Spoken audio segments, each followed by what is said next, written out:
My name is Andrea Jonsson, and the title of my presentation is Acting Vulnerable, Performed Sincerity and Authenticity in the Voices of Jacques Brel and Stromae. First, let me start by thanking the Humanities Center and for giving me the possibility to start my research on voice, sound, and sincerity in the works of Stromae and Brel. I will begin by showing you a clip of the song that started this project, and I've been working on it for a while. It's called Formidable, which means wonderful, by Stromae.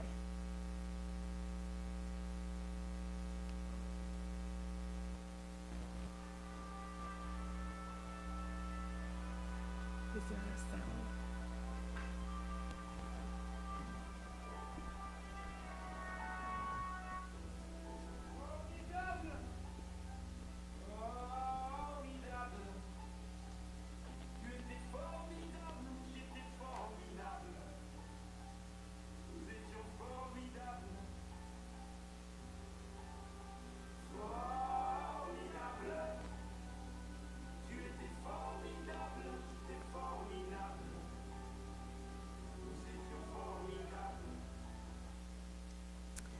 So this is Stromae. He's a Belgian singer-songwriter who's recently been all over news. Every journal touted as the next Jacques Brel, who his real name is Paul Van Aver, and he's Belgian, and in the past few years he's taken the pop world by storm. He sings only in French, and he takes on complex issues such as cancer, global warming, AIDS, absent fathers, and breakups, and mixes them to a contagiously danceable beat. Stromae turns the term and label of maestro on its head, so he uses the verlan, which is the slang, kind of like Pig Latin in French, and he complicates the links between musical accomplishment, performativity, and authenticity. The idea of him as a master is a humble nod to his skill and to his generation of urban origins. It's a big deal to be compared to Jacques Brel, and it's a comparison that I do not make lightly, not in a journalistic way. I'm not talking so much about contents, but more their voice. So Jacques Brel is one of the pillars of the chanson française, which is a genre that originated after World War II as a response to the popular rock songs in the US. So he's Le Grand Jacques, Le Grand Jojo. He has an aura that resonates throughout the French-speaking world. He's a singer-songwriter, actor, filmmaker, best-selling Belgian artist of all time. He's known as much for his musical storytelling and theatrical performances as for his unique voice and iconically rolled French R. Next slide. It is not just because both Brel and Stromae are successful Belgian singers that I'm comparing them, or why I'm doing that here. Stromae, like Brel, before him, has crafted an image of the miserable lover, sings about solitude and distress, simulating the touching and pathetic. Both seem like tormented souls steeped in the intensity of past hurt, life in a big family, an absent father, an unexpected breakup. Both sing about nostalgia, the illusion of past happiness now gone. Image, song content, and cultural importance link the two artists, but today I would like to focus on their voices, and most particularly on the sound of vulnerability. This research project responds to the question, what does the performance of sincerity sound like? I question the auditory aspect of the cultural construct of sincerity in acoustic video recordings. I maintain the voices of both Brel and Stromae are delinquent and employ the artificiality of theatrical vulnerability in order to draw attention to their own performance process of sincerity, which paradoxically achieves authenticity. I'm going to address the particularity of the voice in a little bit, but first let me unpack what I mean by sincerity, authenticity, and performativity. The Enlightenment's idea of authenticity has often been the focus of theoretical criticism for being too focused on the past, on origins, and being too unscientific. How can we define what is genuine, real, or sincere? Where do we locate the center of truth, of being real? Sartre, Trilling, Rousseau, and Milnes and Sinan have taken the idea into the 20th and 21st centuries. But what intrigues me most about the idea of sincerity comes from Jean-Jacques Rousseau, the Swiss-born 18th century Enlightenment philosopher. He writes about sincerity in his Confessions. Sincerity for him is not only about self-discovery, but about exposing that self-discovery. So instead of trying to validate authenticity as a term, in this presentation I would like to focus on that exposure element. By looking at vulnerability specifically. I argue that authenticity is a state that is achieved, sometimes through an inauthentic process as proposed by Milnes and Sinanan in 2004. Thus, I maintain that sincerity is an expression linked to intention, and intentional sincerity is performative. So now let me talk about performativity. The word performativity has been used in a number of different ways. In literary studies, it comes from J.L. Austin's approach to speech acts, in that it can show how language can do something, how it unveils an accomplishment or changes the state of something. So the famous marriage speech act, I do, links two people in a contract. And for Brel and Stromae, that would be, it's over, because they're always talking about ex-lovers. However, Austin spoke of theatrical performativity as being essentially hollow and hopelessly artificial. But the hollow and artificial can create surprisingly authentic results, as we see in Stromae and Brel. In French, there's a saying, sa voix a du coffre, and it has been written about both of these artists. An equivalent idiomatic expression would be, he has a good set of pipes. But what it really means is like his voice is a hollow chest. So it's a good way of thinking about the voice not as lungs and vocal cords, but it gives us the possibility to see the voice as a combination of silence, hums, squeaks, shouts, sighs, and nonsense sounds that are also vocal acts. Because I'm engaging with the term performative in a bit of a different way, I propose that the singing voices of Brel and Stromae make use of this hollow theatricality to craft their vulnerable sincerity. Performance in the vulnerable voices of Brel and Stromae is not tied to a textual ontology. Instead, I'm examining the act of exposing performance through musical and vocal gestures as an integral part of their sincerity. What can be seen as hollow for some is an essential part of their vocal technique. What is voice? Michael Kirakis says the voice is a chunk of audible stuff. Adriana Cavarero writes that, and I quote, the voice becomes the limit of speech, its imperfection, its dead weight. The voice becomes not only the reason for truth's ineffability, but also the acoustic filter. In our society, we privilege the visual, but there also exists a resonant materiality in the voice that can provide us affective information. Simon Fritz writes that the voice is what reveals in the end all that we can know of the real performer, under the layers of the song character, the stage character, and the celebrity. For the listener, the voice is a musical instrument that contains and provokes sensory-motor bodily adjustments. As Amanda Petrusic writes in her article, The Power of the Isolated Vocal Track, for millennia, our brains have evolved to perceive minute variations in the volume and cadence of a human voice. We can split the studies of the voice between grain and logos, as Roland Barthes did in his essay, The Grain of the Voice, in 1977.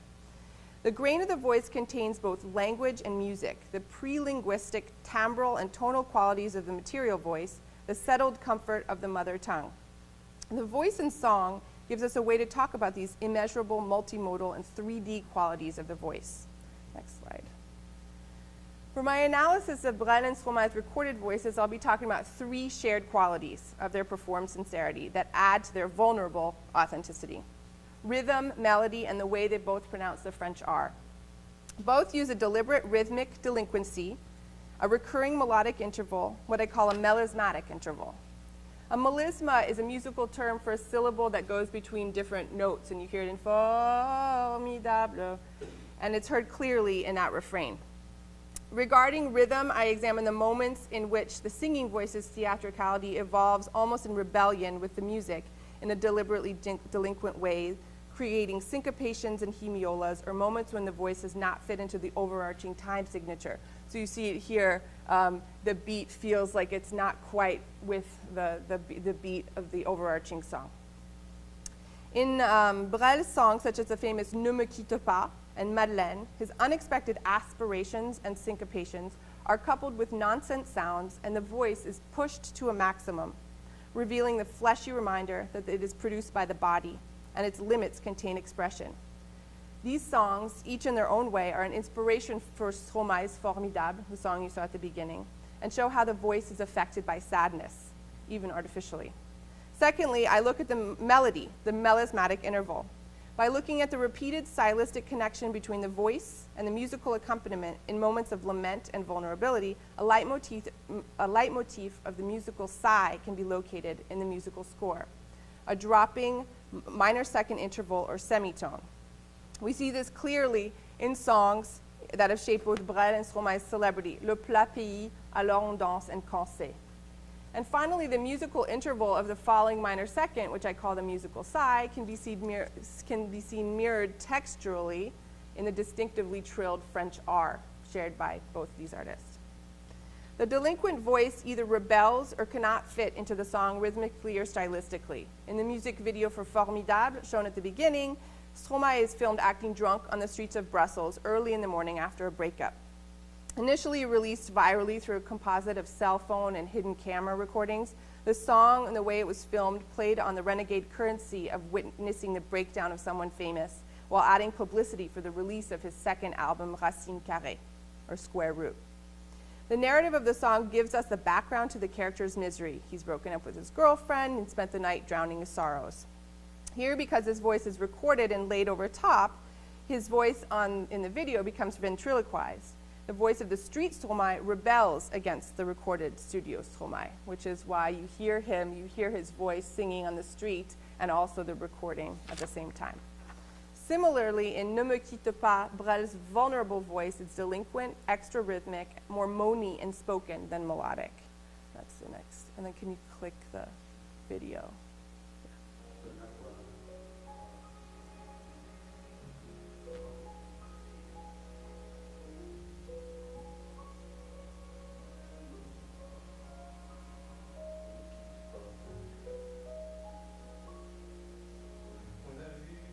He's so sad.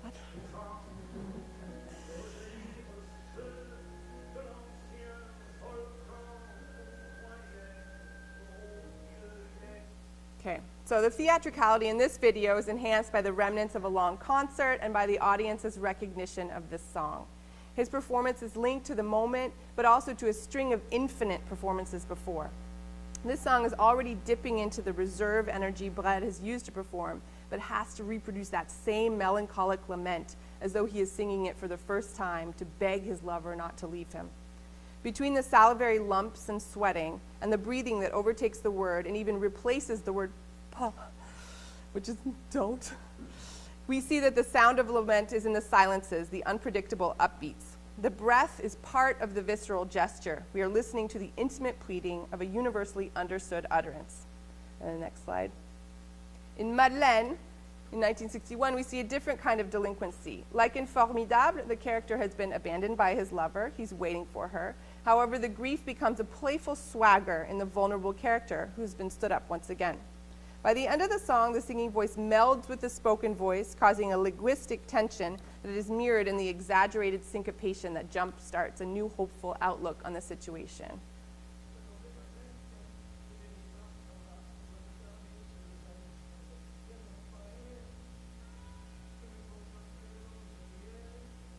This is syncopation.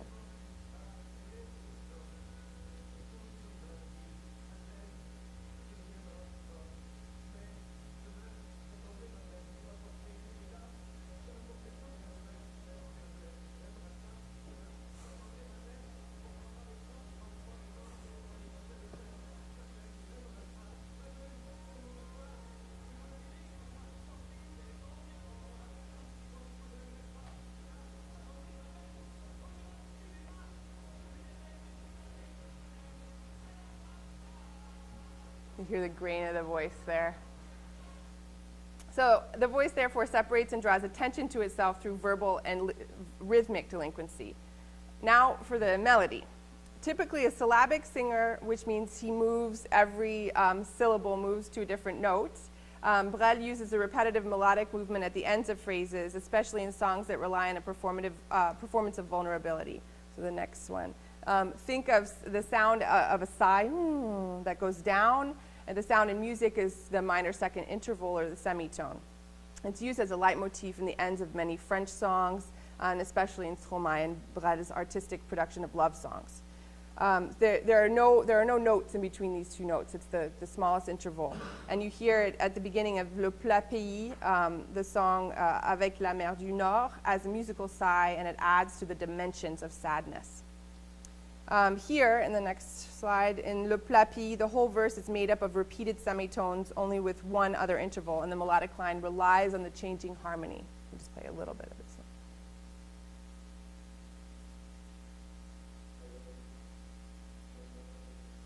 That's that small interval that follows.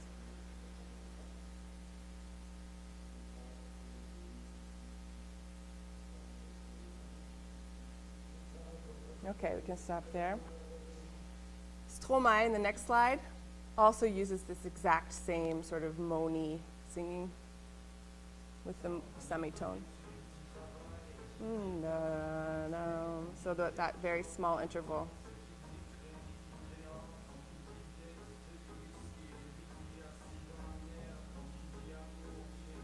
Okay, that's good. Finally, the melodic interval of the semitone is enhanced by the most iconic quality of Brel and Stromae's singing voices, the trilled French R. A trill means leaving the original pitch and moving up a minor second and then returning to the original pitch. Sped up, the voice produces a trill that sounds like it's shaking or trembling, like a textural vibrato, a musical performative technique used in operatic singing. Linguistically, the French R is in the category of the trill. It's called a rhotic consonant. I think it's the next slide. A rhotic consonant, a phonetic uvular trill. It's a guttural sound. It happens at the back of the throat, approaching the soft palate. Where a minor second or semitone is made up of the closic melodic intervals, the voice contains an infinite amount of sound in between those, and you see that texturally. The most recognizable vocal technique of these two singers is thus a textural equivalent to the musical gestures of performative vulnerability, a sped-up musical sigh. And in this last slide, I'll show, you hear the very exaggerated R in the Port d'Amsterdam.